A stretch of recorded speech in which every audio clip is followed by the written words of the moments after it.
Welcome to session one of the Hike to Protect Hemlock's learning series.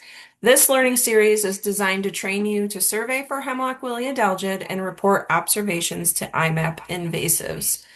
The series is hosted by SLELO Prism in collaboration with our partners at the Tug Hill Tomorrow Land Trust, who will be co-hosting the guided survey hikes in 2026. Here's a quick snapshot of what we're going to cover today. Feel free to ask questions throughout the presentation via the chat, and we'll also have an open discussion at the end of the presentation. The St. Lawrence Eastern Lake Ontario Partnership for Regional Invasive Species Management, SLELO Prism for short, is one of 8 prisms that span the state of New York. Creating a network of partnerships is an integrative approach to invasive species management. The network is funded by the Environmental Protection Fund in coordination between the Department of Environmental Conservation and various host organizations. SLELO encompasses the 5 counties of Oneida, Oswego, Jefferson, Lewis, and St. Lawrence. And we're hosted by the Nature Conservancy, and we collaborate with many regional and statewide partners to protect our lands and waters from the impacts of invasive species. One of the ways that we protect our lands and waters is through early detection and rapid response. This invasion curve represents the relationship between an invasive species introduction over time and feasible management options. As you can see, the longer an invasive species is present, their populations become larger and harder to eradicate or contain, leading to costly long-term management. Outside of prevention, early detection and rapid response is the most effective approach to management. And the approach relies on monitoring for new or priority species, quick reporting, and coordinated action to remove or to contain the threats. To enhance early detection efforts, we've developed a volunteer surveillance network, or VSN, where we train and recruit volunteers to monitor and report invasive species. Efforts are focused mainly on species that are not known to be widespread in our region, which we call Tier 1 and Tier 2 species. And species include forest pests, terrestrial, and aquatic plants and animals. Oh, I didn't realize I had so many of those animations in there. So this training makes you one of our land protectors. As a member of our VSN, you'll apply what you learned today and throughout the learning series, should you attend those, to conduct surveys and report observations to iMapInvasives. And then we ask that you commit to adopting a site to survey for hemlock woolly adelgid and that you visit that site at least once during the winter season annually. And we ask that you please record your time that you spend surveying for HWA or any other species, because the volunteer time is a very important metric that we are required to track and use to measure the impact of our program. It's also important that you report your observations to iMapInvasives, which I'm going to cover next. So iMapInvasives serves as New York's official invasive species database. It is supported through a collaboration among the New York Natural Heritage Program, SUNY ESF, and the DEC. Data is submitted by conservation professionals and the general public. The data you submit really matters. It helps us to learn where new species populations are emerging so we can give a rapid response to stop that spread. It helps to strategize invasive species management and control initiatives, and it tracks the effectiveness of treatments over time.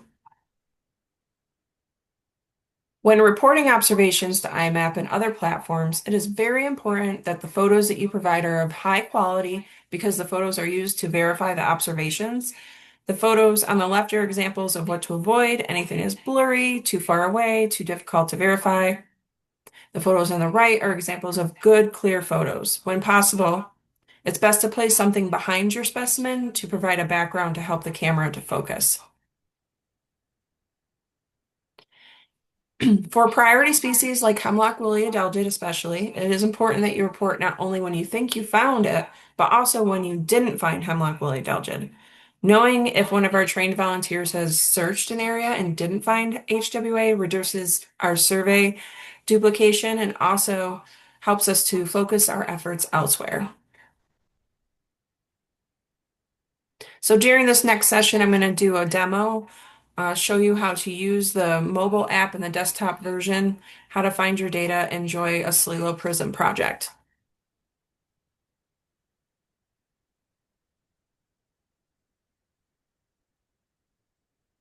So I'm going to switch over to my phone and start with the mobile app.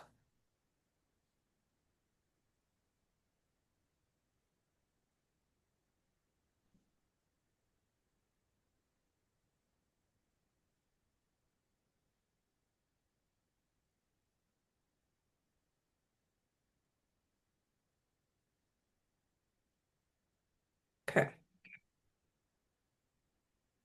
So this is the iMapInvasives mobile app, which hopefully all of you have downloaded already to your phone and made an IMAP user account and are able to follow along with this. So in the top left-hand corner, if you hit that, a little drop-down menu comes up. If you hit Preferences, it'll open up this menu. Your jurisdiction is going to be New York, and then your username and password that you use to make your iMapInvasives user account goes here. And then the next step is customizing your species list.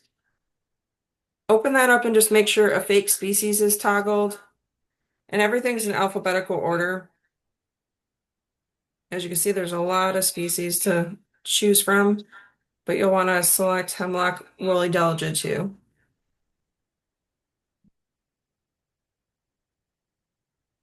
Takes a minute to get down there. Oh, I already have it checked. So make sure you check that off. And any other species that you want to search for as well. And most of the other things I just leave at their default setting. There are special projects. I did take some time before the training today to try to add everybody that signed up to the special project. Some of the folks weren't actually listed as an IMAP user. So we'll have to sort that out if you don't have this option available to you. But if you hit the default project, you should see SLELO Volunteer Surveillance Network. And if you don't, it's okay. Sometimes it might take a day or two after I add somebody to the project for it to pop up. And don't worry about the organization. If your organization does have an IMAP account and special projects, you might be able to just add that organization here, but for most of you, you won't need that. Then just hit save. And then to make an observation is very simple. You just hit add observation. You take a photo using the camera or you select a photo from the library.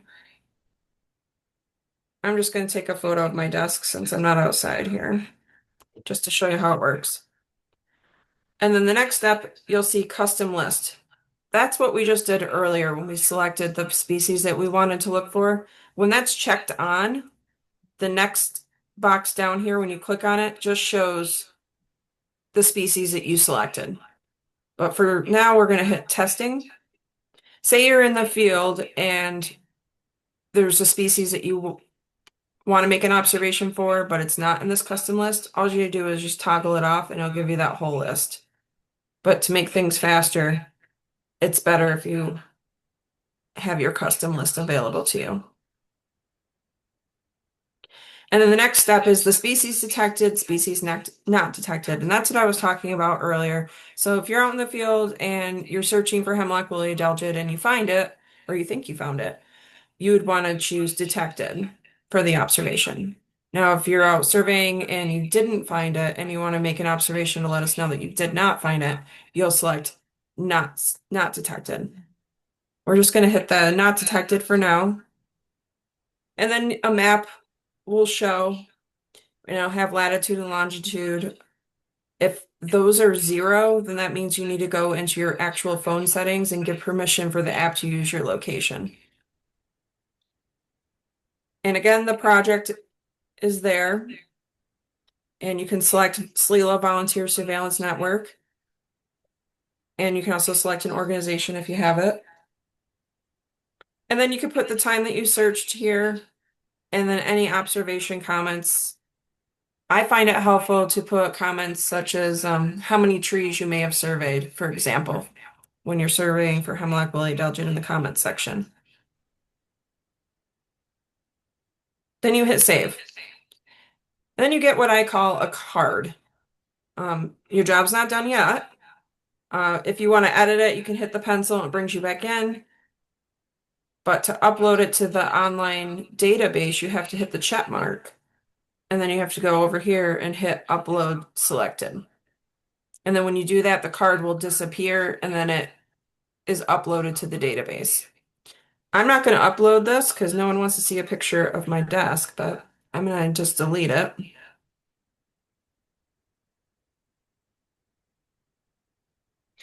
And that is how you do the iMap mobile observation.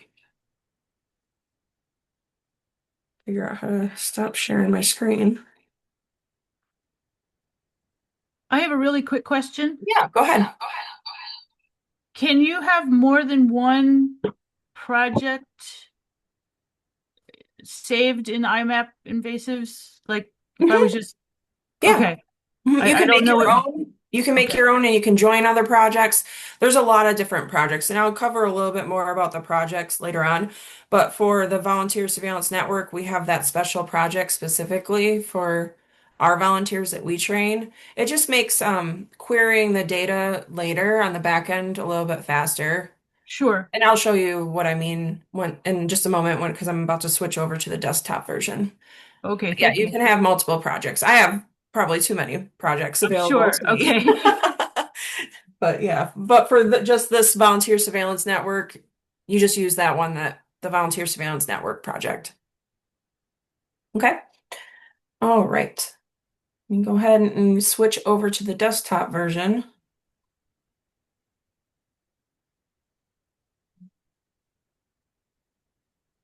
Okay, so you should be seeing a map. Actually, what I want to do is go back one. So this is the main web page for iMapInvasives. It's nyimappinvasives.org. And then the login is here. Okay. And then that's also where you can make a user account if you haven't done that yet. You would just hit this and then another um, little box shows up and you just fill it out. Or if you already have one, then it'll bring you to an area where you put your credentials in. And then it brings you here. So I already have this open.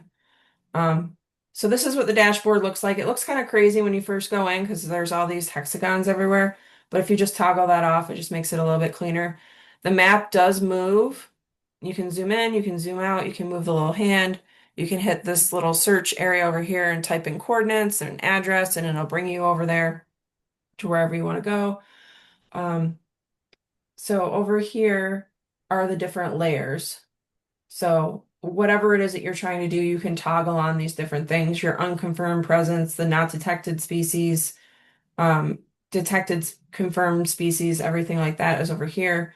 Also of interest could be this iNaturalist data, which is a newer feature. So that if you use iNaturalist and you want to see your data from that, or you're just interested in all the data, you can click that filter tool on and it'll show that data too once you pick the species that you want.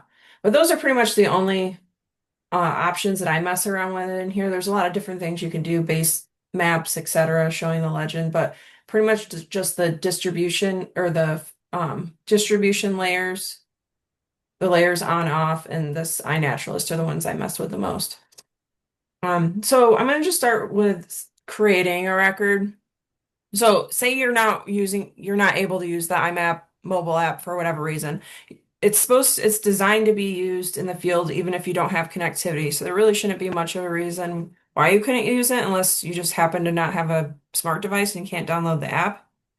Most folks use the mobile app to make the observations, but should you want to make an observation in a different way, you can do it through this platform by hitting the create record.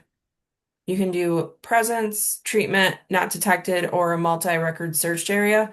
For simplicity, I'm just going to show you the presence record. All the other ones are pretty much the same procedures as what I'm going to show you. It's just slightly different questions and it walks you through it and you just answer the questions. So for presence, you just hit presence and then you do a point or a polygon line. a line or a polygon. We're just going to keep it for a point for right now. Oh, first you have to, and then you pick a point. So I'm just going to randomly pick a point just for our purposes. And then you can redraw it or you can put a buffer around it too if you wanted to add a couple feet or whatever distance that you want around your point. You can do that as well by hitting the buffer button. Then you hit next and you just answer the questions. We're just going to do fake for species, but you can type in, Hemlock, Woolly Adelgid, or whatever species you want, and it just pops up. And then there's the projects. So this is where you'd have like the Volunteer Surveillance Network project. You add your photo, so you'd have to have photos on your desktop. You could put the distribution. It's pretty much the same kind of questions as before. You know, when it comes to hemlock woolly adelgid, it's different than the plants, but you could just say, say you only found like one mass, for example, of hemlock woolly adelgid, you could put trace. If you found like a clump of masses throughout along the branch, you would put sparse. And then if it's like really dense, there's just like masses all over the branch, you could put dense is how I would do it for hemlock woolly adelgid. And then your comment section is in there as well for you to put in how many trees that you surveyed or any other information you think would be relevant.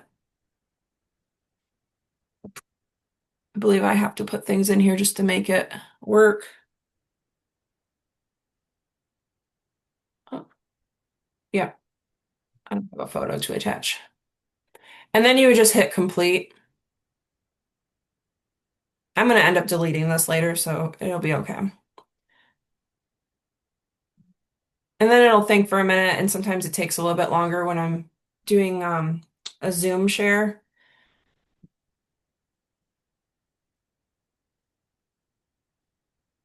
It might want to just spin for a minute there. We can just close it out.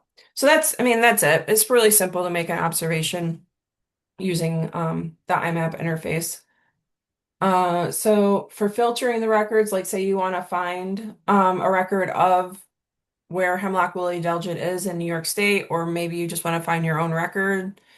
This is where you do that. So you can hit this button here and just filter on your own records. And then the map will show you that once you hit apply filter, and you can zoom around the map into different areas, and then you can see where your records pop up. You can also search for specific species. Oh, that's not the right spot. I meant to go down here.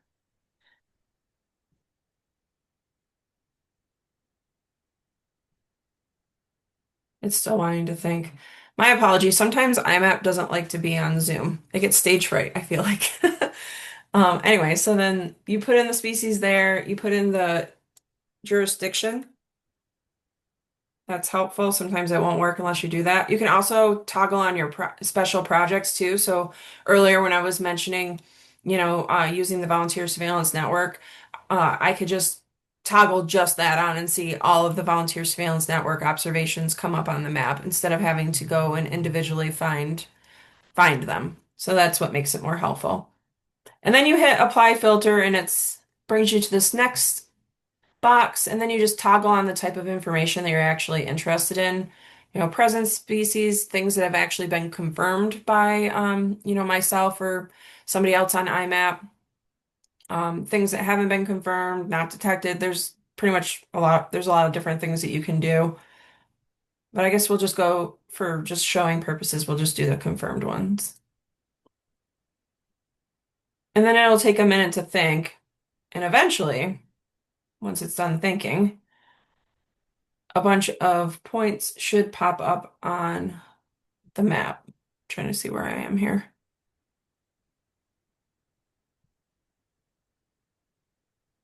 And if it takes too long to think, I'll just move on. But normally when you're not on Zoom, it doesn't take very long and it just pops right up.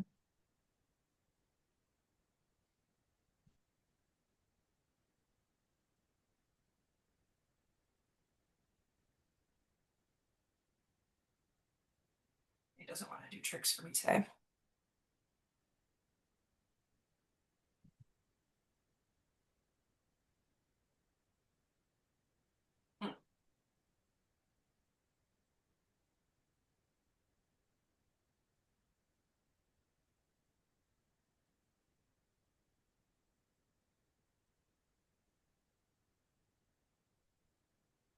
Okay, well, I guess you'll just have to trust me that it works because it doesn't want to. Oh, it's still thinking. Okay, well, when it's working properly, you'll see different little points pop up, and then you can click on each of the different data points, and then on the bottom, an area will open up, and then you can click on each individual observation and learn more about it, like where it was, who took the observation. You can see the pictures and everything. Um, so you'll just have to like play around with this a little bit on your own. It's not wanting to function properly. I think it's because I'm on a Zoom recording and sometimes it just does weird things when I do that. But I'm going to move on to the special projects that I was telling you about. So over here on the top left, if you hit projects, this is where you can find projects and request to be part of a project or even create your own project. Um, For example, like if you're with an organization and you want to start doing your own surveys and you want to have your data queried easier, you can just make your own project by hitting the new project or create new project button up here. If you just want to find your own projects, you can toggle this on. As you can see, we have a lot of projects. SLELO Prism has a lot of projects. You can also type in the project that you want it to find and it pops up. And you can see the members of the project. This is the admin version, so it might look slightly different for you when you go in here because it's not likely not going to give you the option to edit it. And because I'm the owner of this project, it's not giving me the option to add myself to it. So I guess I'll just go to a different project that's not mine. I'll just click on this first one here. So over here, you see request to join project. That's what you would do. You would click that and then just follow the prompts. And then I would get, if the owner of the project would get an email notification saying such and such person wants to join the project, and then they can add you manually to it.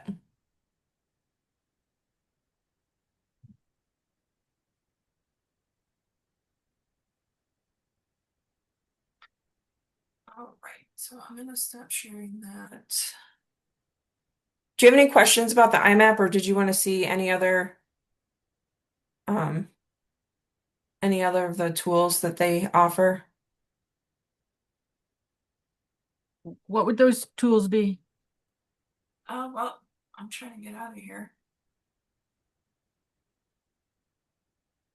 Holy moly, let me out. There we go. There's a lot of back buttons.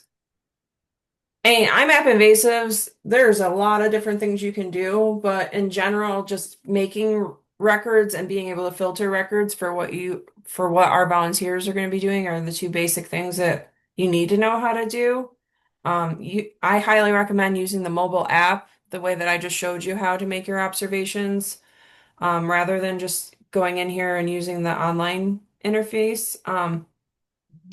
Another thing that you can do is when you're out in the field, and I'm going to talk more about this later, but when you're out in the field and you're doing a survey, you can use iMap's mobile app to sort of create an outline of the area that you search. So, say you're on a trail, you can make an observation towards the beginning, towards the middle, and then towards the end of the trail.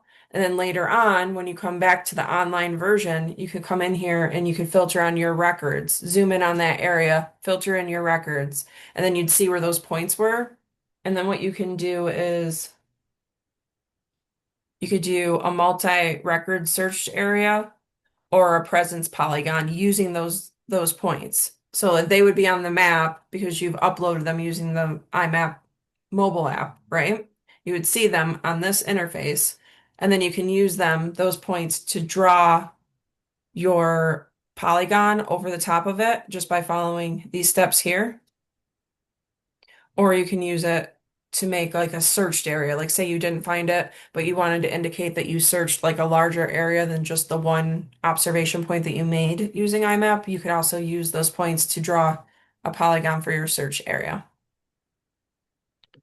Will non-detection observation points also be included in the searched area? Yeah, any observation that you made using the mobile app and that you uploaded it onto the interface will show up by using these filter tools over here. You just have to make sure if you're doing the not detected species that you just toggle that on. It only Okay. shows what you've selected for it to show you. Okay. Does that make sense? Okay. All right, I'm going to stop sharing for just a moment here so I can get back into my presentation.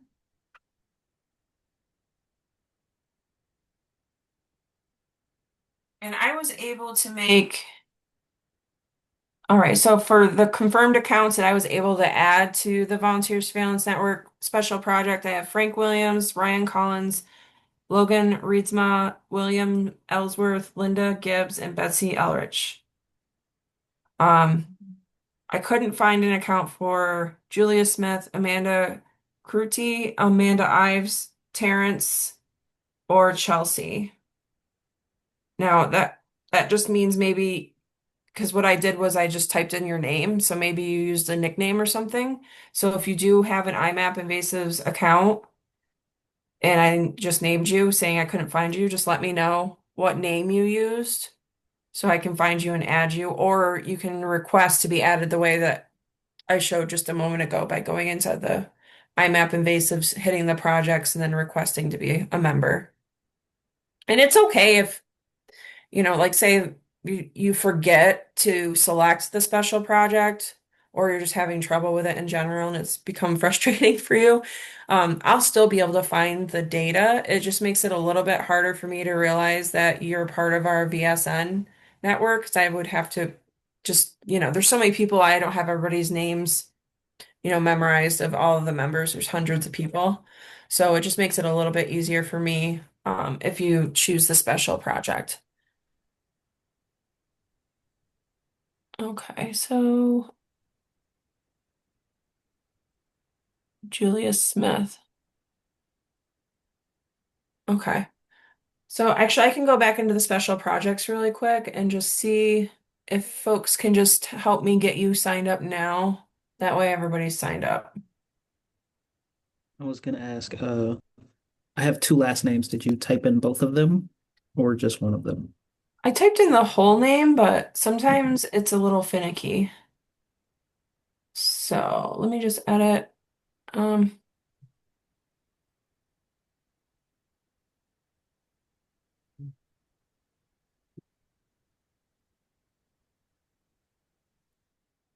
all right, Terrence, I'm gonna try you.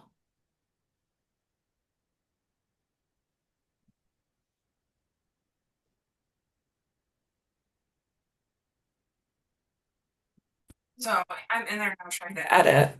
And then when I put your whole name in,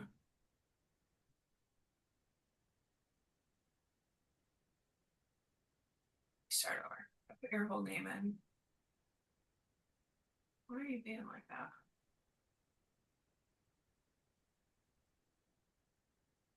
It's supposed to pop up here if you have an account, and it just wasn't. No, I have it on my phone right now. Yeah. Looking at the Okay. page. Sometimes it just doesn't want to cooperate, and I'm not really sure why. Oh, there we go. It just wanted your first name. Okay, beautiful. Okay, there we go. Thank See, you. like I said, sometimes it just doesn't want to do what I want it to do. And then who else said that? All right, I gotta get back in the chat. It was me, Julia. All right, Julia, let's try you again. Okay. All right. Anybody else on the line that I was saying I couldn't get you in there? I don't know if, did you say my name, Linda Page? I believe so. Well, actually, I put it right in the notes here. So I have, all right, Linda,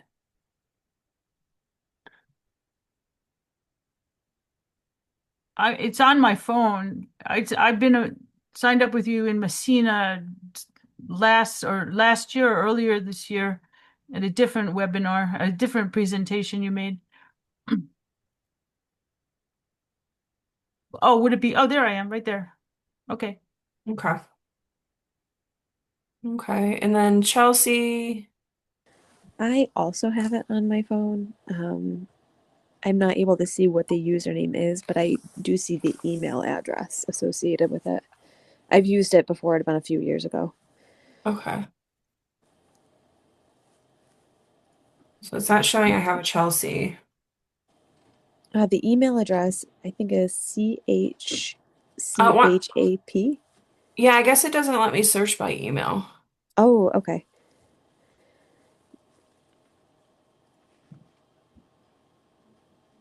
See what I mean? Like it's just kind of. Oh, okay. It's just being Oh, okay. it's just not wanting to behave is what what it's doing. I don't know why. Oh, good. Glad Oh, to see hi I'm in there. Linda. Okay, so I'll work on trying to get everybody added that I wasn't able to get added. But I think everybody on the line now is at least added.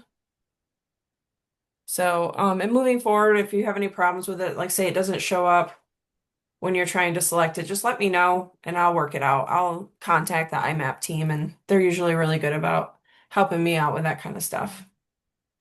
I made one as well, right before we got on here. And it should just be under my name. Oh, okay. And who was just talking? Amanda Ives. Oh, Amanda. Okay. All right. I'll see if I can find that one.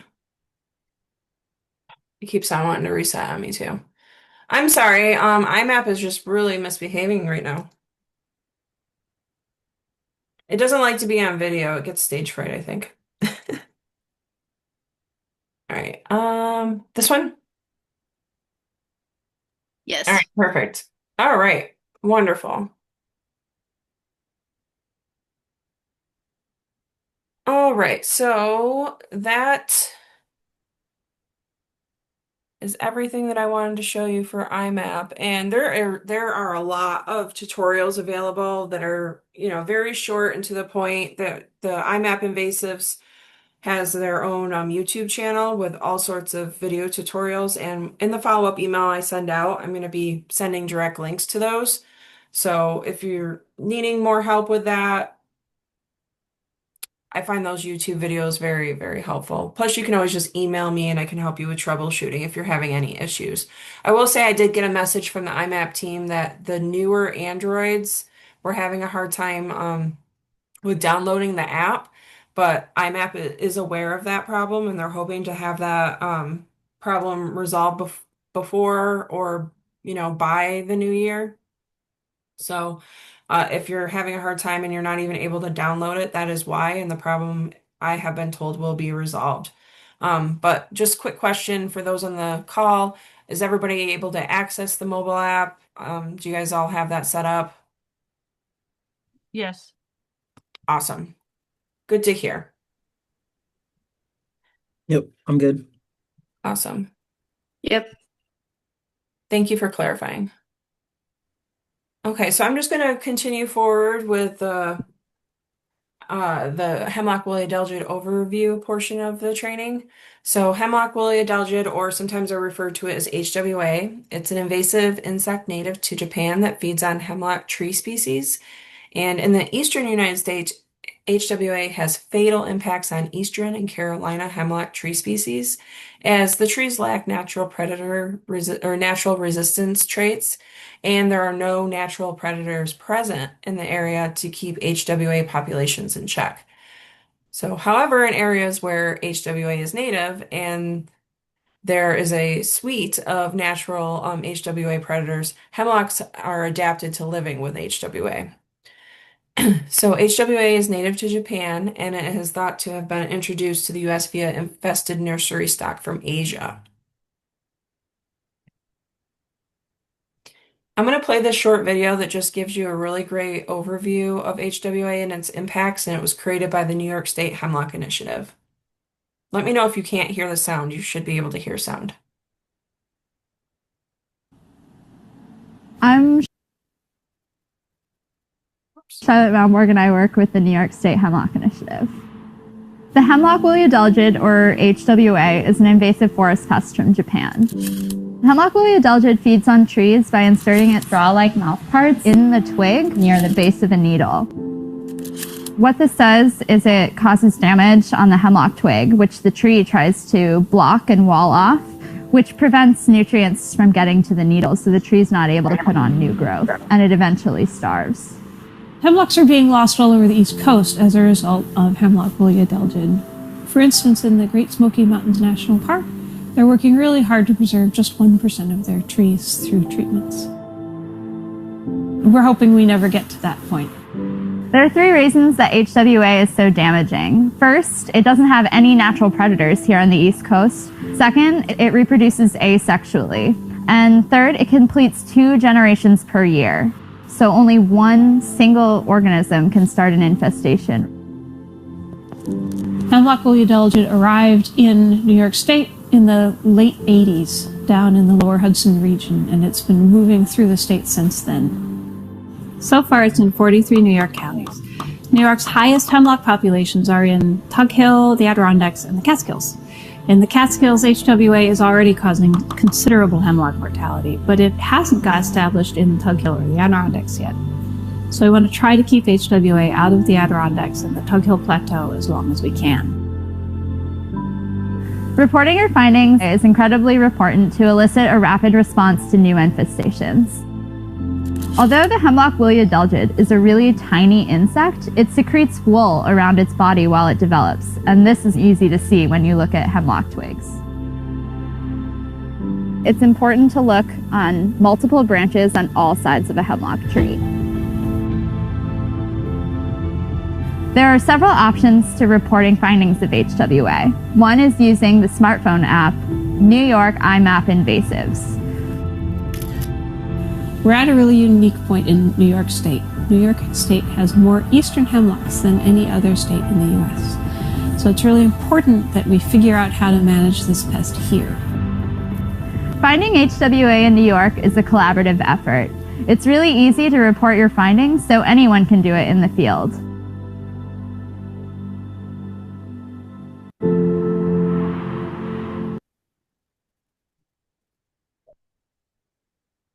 So hemlocks, they're considered a foundation species, which means that they create the environment in which they exist. They provide many ecoservices that benefit people and nature, such as keeping drinking water clean, reducing soil erosion, maintaining temperatures in streams, and providing habitat and refuge for wildlife and recreators. So the loss of the hemlock trees would result in the loss of these ecoservices and alter the entire forest structure. Hemlock woolly adelgid is present in Oswego and in Oneida counties in the SLELO region at 10 known locations, mostly along the eastern Lake Ontario shoreline, with one site in the eastern shore of Oneida Lake. You can see all the sites here on this list and from the map. HWA has a complex life cycle that changes throughout different seasons.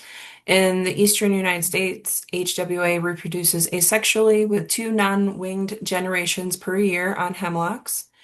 In its native range, a winged sexual generation occurs on spruce, but this stage is absent in North America. And you don't need to pay too much attention to the life cycle other than just knowing the best time to look for HWA and when not to look for it, which I'm going to cover next. So winter is the best time to search for HWA because this is when the insect forms a white woolly mass around its body, making it easier to see. I like to think of it as it's like creating its own little winter coat. These masses will be present along the branches where hemlock needles connect. And you can see in the photo some examples of those white woolly masses. During the summer into early fall, HWA is in a resting stage called a vestation. And during this time, they do not secrete the white woolly mass and are much harder to see with the naked eye because they're very, very small, which you could see pretty well from the right photo here with the circle around it. That's more of their actual size, where the other pictures are zoomed in really far. They're really close. And then from April to May, HWA eggs hatch, and this is a mobile stage of their life cycle. So we do ask volunteers to not survey for HWA during these months to avoid accidentally spreading it. If you do end up surveying, one way that you can help prevent their spread is just using a lint roller, on your clothes afterwards, and then having somebody inspect you before you leave the area. And then just some quick survey tips to consider when you're surveying for HWA. Consider the tree health. When you approach a hemlock stand, look for trees that are showing signs of distress. The photo on the left shows a healthy hemlock tree, which will have a full canopy with healthy green foliage and signs of new buds, which will be bright green in the spring. You can't miss them. And then the photo on the right shows unhealthy hemlock trees displaying signs of distress, such as a declining crown, dead branches that are up higher in the tree. It's common for branches lower in the canopy towards the trunk to die off as they're not able to get as much sunlight, but up higher in the tree, it's not as common to have dead branches. And then also, if you see any of these symptoms, it's important to just take a closer look at those trees and look for signs of hemlock woolly adelgid. Look for the gray, pale gray cast of the foliage. Look for the dead branches and the declining crown. Also, a few more quick tips. Look for branches on the ground and low-lying branches that you can easily reach. It's helpful to use a pole to pull down the branches. A lot of folks, including myself, will use a hiking pole, or you can make your own with like just using a broomstick where you've taken the broom part off and then like those really big bike hooks, you can put one of those in the end of the broomstick and then you can carry that around and use that to pull down the branches. HWA is going to be on the underside of the branch, not on the top of the branch. So be sure when you have the branch, you flip it over and look on the underside of it for the white woolly masses. And they're going to be located right on the branch where the needles connect to the branch, not in other parts of the tree. And depending on the density of an HWA infestation, there could be just one mass present on a branch. So be sure to check a few branches and on all sides of the tree, not just one side. And it's impossible to survey every hemlock that you encounter, so it's best to like break up the survey area into sections and to survey a dozen or so trees in each section. It's also helpful, like I mentioned earlier, or was trying to mention earlier when I was talking about iMap, to make an iMap observation in each section, like at the beginning, middle, or end of a trail, for example. And then this is helpful should you want to create a searched area or a presence area polygon using the desktop version later on. It's not necessary though. Just one simple observation will suffice. But if you want to go a little bit deeper or say your organization wants to monitor for HWA and you need more data, that's a helpful approach. And there are a variety of lookalikes that may be mistaken for HWA. But it's easy to distinguish once you have an eye for it, like which one's HWA and which one's not. So I'm just going to give you some examples. So this is a closer look at some of the commonly mistaken lookalikes. As you can see that the white the white woolly masses here on the left-hand side of the hemlock woolly adelgid. If you look closely, you can see the differences between that and elongate hemlock scale, which is also an invasive species. So if you do think you found something that looks like these scales, also report that. But if you look closely, you can see the difference in the texture and the shape, the size of it, the location. Hemlock woolly adelgid is only along the branch where the needles connect, where elongate hemlock scale is on the actual needles themselves. Another common lookalike is the oak skeletonizer cocoon. That is something you may encounter, and it has a narrow, long white mass that are on the needles, not on the branch.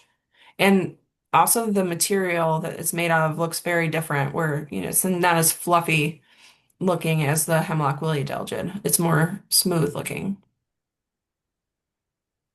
Spittlebugs can also sometimes be mistaken for HWA. They look very different though when you look at them compared here. They'll often be, this isn't even a hemlock tree, this example here, but they'll be just randomly throughout the tree. It's the spittle bugs, whereas HWA is always going to be along that branch there where the needles connect. So now that you've learned how to survey for and report HWA, the next step to the program is to adopt a trail to survey. So you can scan this code. I can also put it in the chat and it will be up in your follow-up email. So if you don't, if you're not able to check it out and sign up now, that's okay. I'll put it in the chat and make sure you have that available to you in an email. But I'm going to stop sharing for just a moment and show you the locations that we're trying to get people to help us out with.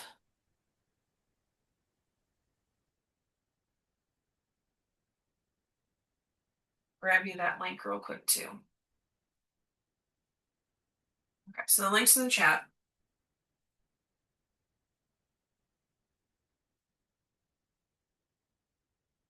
So you can survey anywhere really for hemlock woolly adelgid, but if you're not sure where to survey, or if you just want suggested survey sites, or you want to adopt one of the sites that we've indicated, you're welcome to.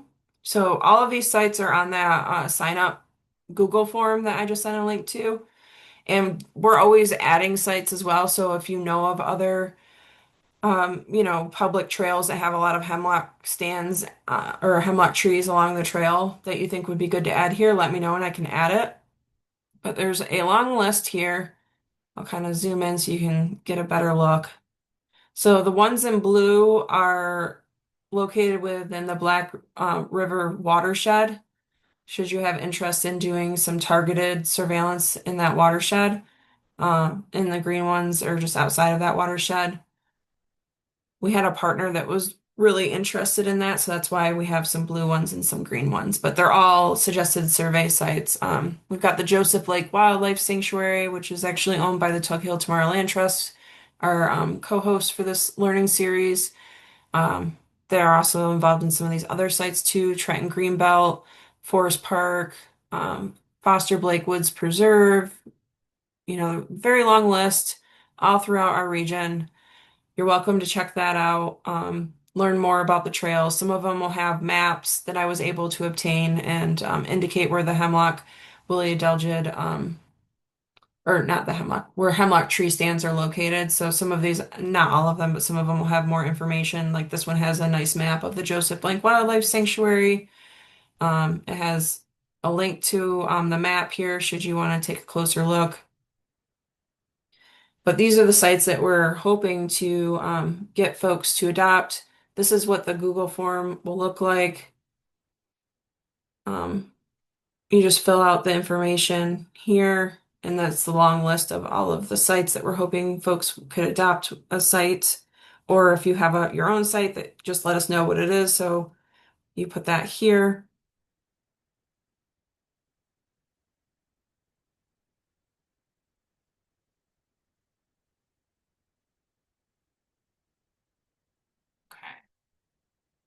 And then, as mentioned, this is just session 1 of the Hemlock Woolly Adelgid Learning Experience. Session 2 is going to be on the 18th of December, and it's going to be a field trip to view HWA in person at Independence Park. It's a very heavy infestation there. We shouldn't have to look very hard to find Hemlock Woolly Adelgid, but we think it's helpful if you can see it in person. So we hope that you'll be able to join us for that field trip. And then session 3 is ongoing from January through March, where we're going to have different guided hemlock woolly adelgid survey hikes that you can join us at. I think our first one's going to be Salmon River Falls, then we're going out to Trenton Greenbelt, and then Forest Park. And there'll probably be other opportunities and different locations that I will email you invitations to as we schedule them, because Team SLELO also goes out and conducts hemlock woolly adelgid surveys on some of our priority conservation areas that we invite our trained volunteers to join us at those as well. And then something else I wanted to invite you to is our virtual hike challenge. So if you're already going to be surveying for hemlock woolly adelgid, you might as well win some cool prizes from some of our partners. It's pretty easy to do. You just go to our website, which I'm going to give you in your follow-up email.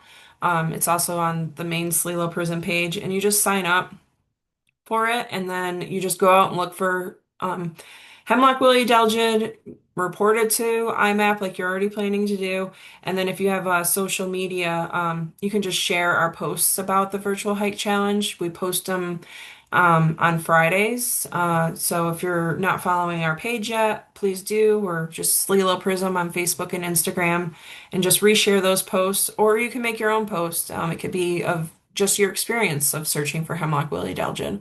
And then you just use the hashtag virtual hike challenge in your post.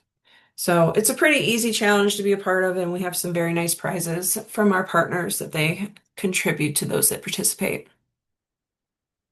Also, if you enjoy spending time on the water, I encourage you to join our Water Protectors program, which is the counterpart to the Land Protectors program through our volunteer surveillance network, and you just learn how to survey for and report priority aquatic and riparian species.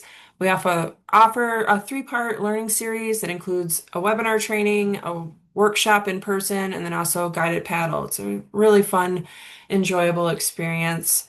If you're interested in joining that, just scan the code or sign up when I send you your follow-up email, and we'll send you an invitation once we schedule our trainings for next season. And lastly, if you're looking for just a fun and easy way to protect your favorite outdoor spaces from invasive species, you can become one of our protectors and take the pledge to protect.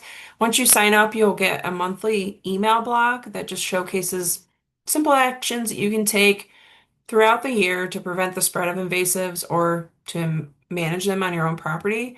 In addition, you get access to our social media toolbox. We have virtual toolboxes with all sorts of resources to help you out, best management practices, guides, and all sorts of things. And of course, we have lots of prizes for you to win too. So that concludes my training. We can open up to just like some Q&A or open discussion. Should you want to share anything, like where you're planning on going this season to look for HWA? You're welcome to come off mute if you want. Did you say you were going to share today's proceeding recording on a follow-up email? Yep, I'm going to put together a follow-up email, and I'm probably going to record some of the iMap things that I was trying to show you that wouldn't work. I think it'll work better when it's not on Zoom. So I'm going to try to put that together and put that in the follow-up as well. Okay. Since I have you, I was just wondering, is there a more defined prism map that shows county and township boundaries? Yeah, actually, there's a whole website. One second. I'll open it up. The reason why I ask is I'm most probably my land is located in the APIP prism, but St. Lawrence County is rather large, and I didn't know if I saw more defined geographic boundaries, we could look Yeah. for hemlocks in the SLELO section, Mhm. because I'm assuming you don't want me to be entering APIP regional. I should Doesn't report. matter. Well, they have their own program. So Right. Yeah, the Adirondack Prism has their own trails that what they want people to adopt. So if you're in the Adirondack region, you might want to join their program. Are Right, you I'm aware? aware of that. Yes, I Okay. am. But I'm just in general interested in seeing where there would be potentially more hemlocks in the SLELO prism in St. Lawrence County that were not highlighted in your preferred areas. Yeah, I'm trying to find the map right now. I'm just forgetting where it is on this website. Those regions you highlight, those trails you highlighted, is because there's already been an infestation there. Is that Nope. Okay, so let me actually go right back to that map. All right, so these are just suggested survey sites that are known to have hemlocks at public trails that are easy to find. okay? That's what this map is. Okay, that's not necessarily outbreaks. No. Okay, We actually have, okay, so let me show you. Hang on, let me stop sharing my screen for just a second. We have that information too.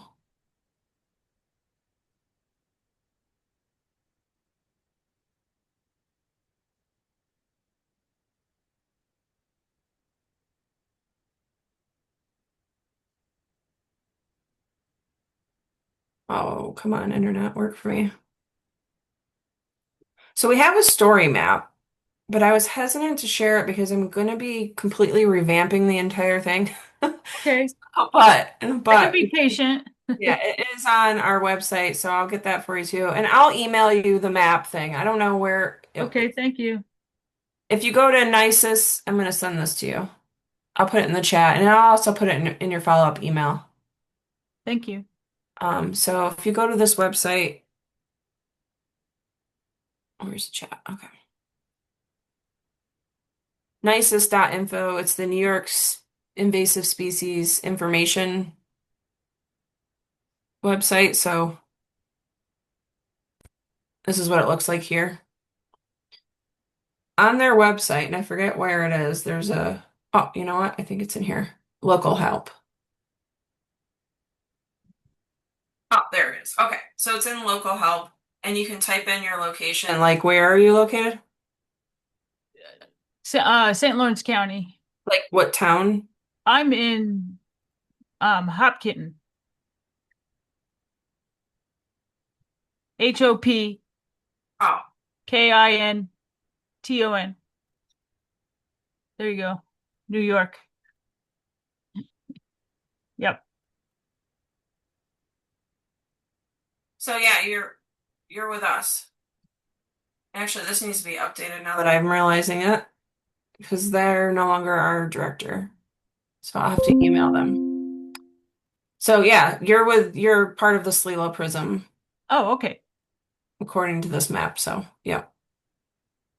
Yeah, Messina. Yeah, we have Messina. I think that's the farthest that SLELO's boundaries go is the Messina area. But actually, where's Ogdensburg?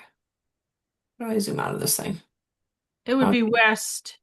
oh, I can't move. Okay. Now I'm stuck in there. Along the St. Lawrence River. Okay. Yeah, but you're in the SLELO region, but yeah, it's Okay. in the local help of the link that I just gave you. Got it. Thank you. And then all of the prisms have information on here, so you Okay, can learn thank you. about all the other prisms in here and go to all of our Okay. websites. All right, thanks. All right, so there's that. And then the other thing I was going to show you is the map that you were talking about. So you can use the filter tool on iMapInvasives desktop version to see where Hemlock woolly adelgid is, or you can go to our website, which again, I'm going to be changing this, but in the protect land. So this is our volunteer surveillance network landing page that is going to be in your follow-up email for easy access. If you go in here and hit protect lands, it opens up the land protectors area, which all of this is going to be changing. But in the meantime, what you're asking for specifically, I've put in here, and eventually it's going to be a little different on the website and not inside of the story map. But for now, this is where it lives. You can see, once I can get it to open, the map. Okay. So you can see a map here, and it's supposed to also show the confirmed Hemlock woolly adelgid locations, which it doesn't look like it's doing that. There might be Well, something going on with iMap, honestly, because it's acting really weird today. well, hopefully there are no locations there. Well, there is in SLELO. So remember Oh, earlier when I showed you the map yes. Yes. all along here? They should be in there, and this is supposed to be moving.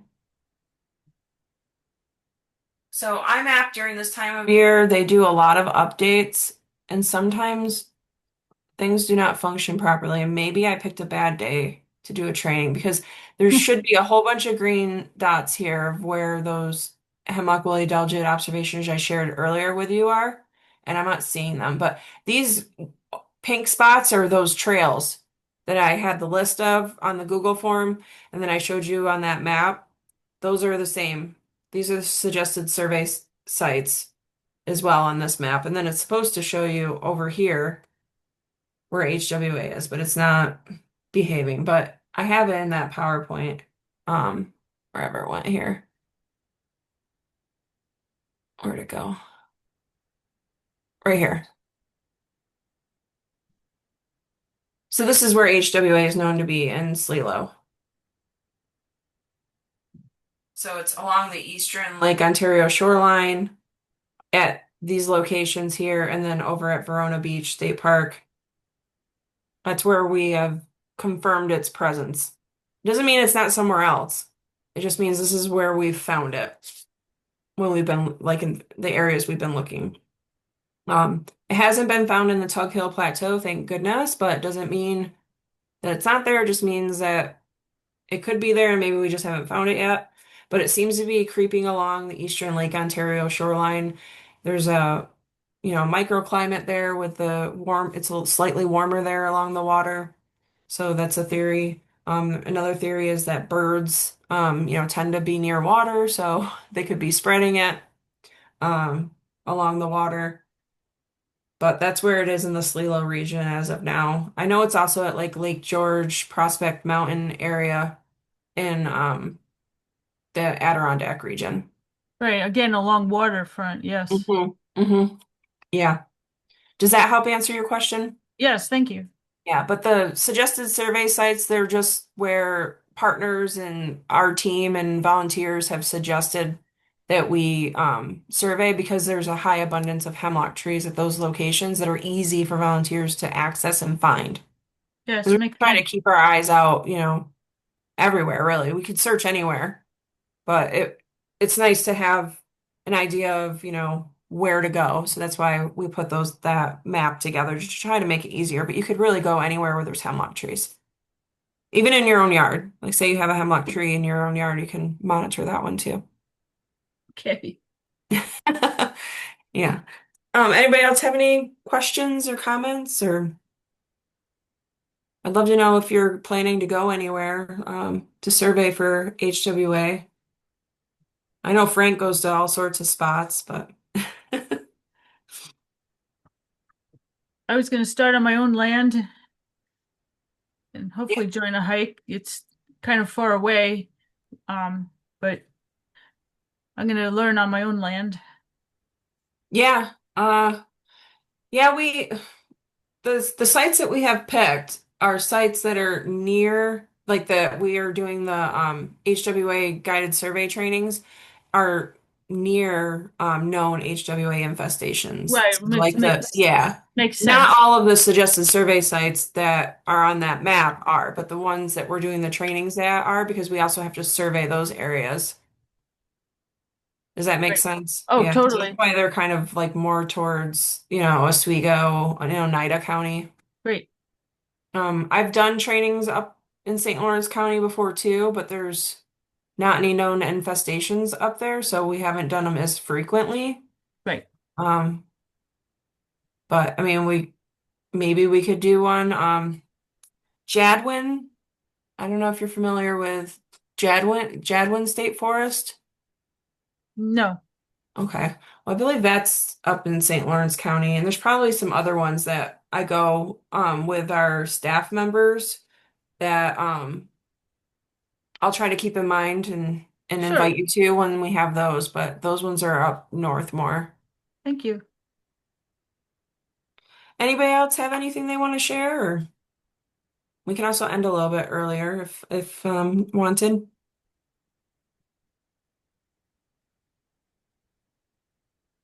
Okay.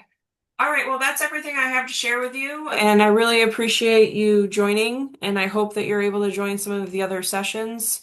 I'll work on getting a follow-up email sent out to you with a recording, and I'll put some, I'll probably just use iMapInvasives YouTube channel tutorials, put some of those in there as well because I wasn't able to get the map to work the way I wanted it to during our live demonstration. So I'll get that put together and send it your way, and feel free to reach out if you have any questions or, troubleshooting problems or anything like that with iMap, and I'll do my best to help you. Oh, thank you, Linda. Yeah, Linda Gibbs with Tug Hill Tomorrow Land Trust is on, and as mentioned earlier, she'll be co-hosting the survey hikes with me in 2026. All right, I hope to see you all on the trails. Yeah, Oh, Thank thank you Terrence, you. again. did you have something, Terrence? I was just saying bye. Oh, Thank bye. you. Thank you. I'm glad to see you're out of the car now. Yeah. All right. It was nice to meet you all. Take care. Thank you. Yep. Thank Bye. you all.